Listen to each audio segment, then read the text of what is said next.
जीव सदा से है, कभी परमात्मा से उत्पन्न नहीं हुआ है, अनादि है। बिल्कुल ठीक है। परमात्मा, आत्मा और ये प्रकृति, ये अनादि तत्व हैं। ये कभी प्रकट नहीं हुए हैं, सदा से हैं।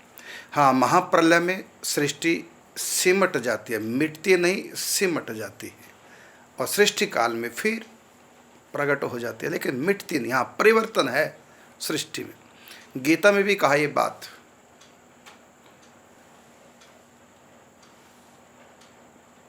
गीता में कहा भगवान ने, न रूपमस्य है तथोपलभ्यते, न अंतो न च आदिर, न अंतो न च आदिर, न च संप्रतिष्ठा।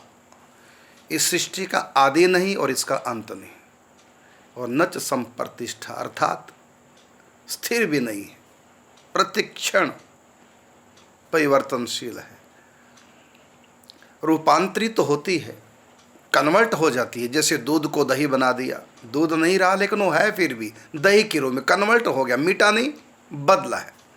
और दही को मथा तो छाछ और माखन बन गया।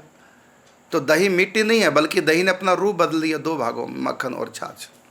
इसी प्रकार लेकर रही उसकी सत्ता रही। ये कागज है, इसको फूंक डालें तब भी रहेगा। किसके रूप में रहेगा? राख के रूप में।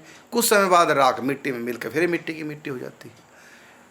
महाप्रलय के समय जब कुछ भी नहीं बचेगा देखने के लिए, तब भी ये सृष्टि रहती है। किसके रूप में? सूक्ष्म, अति सूक्ष्म रूप में।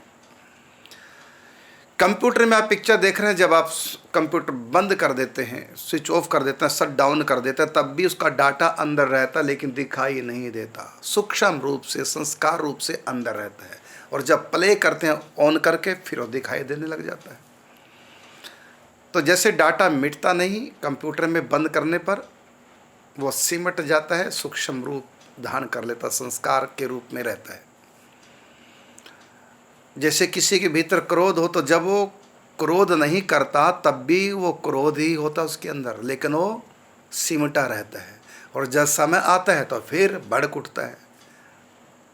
इसी प्रकार से ये सृष्टि अनादि तत्व है, आत्मा भी अनादि तत्व है, परमात्मा भी अनादि तत्व है। न रूपमस्य ततोपलभ्यते, न अंतो न च आदिर न च संप्रतिष्ठा।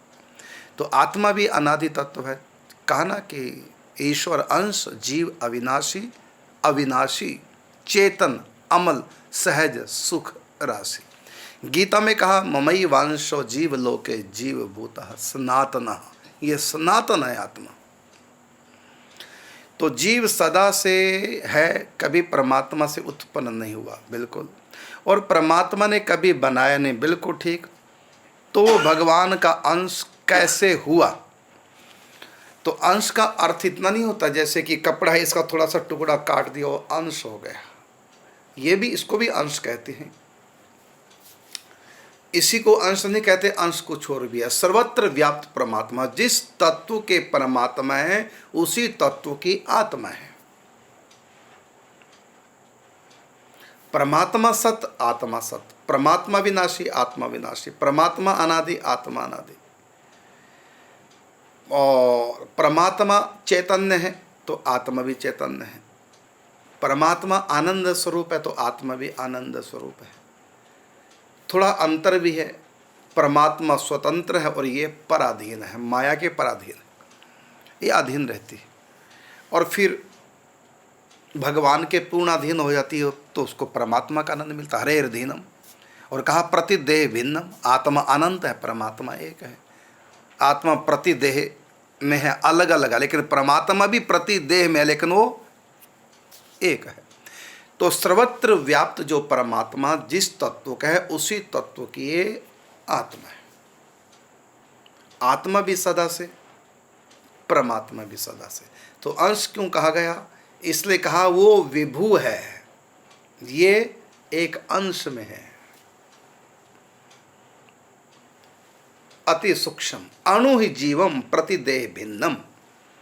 निम्बार्क भगवान ने कहा अणु, वो विभु सर्वत्र व्याप्त। आत्मा सर्वत्र व्याप्त नहीं है, परमात्मा सर्वत्र व्याप्त है उसी का अंश। तो उनके एक अंश में स्थित है। परमात्मा सब जगह है, उस अनंत परमात्मा के एक अंश में ये आत्मा स्थित है और उसी जैसी है, इसलिए उनका अंश कहलाते हैं।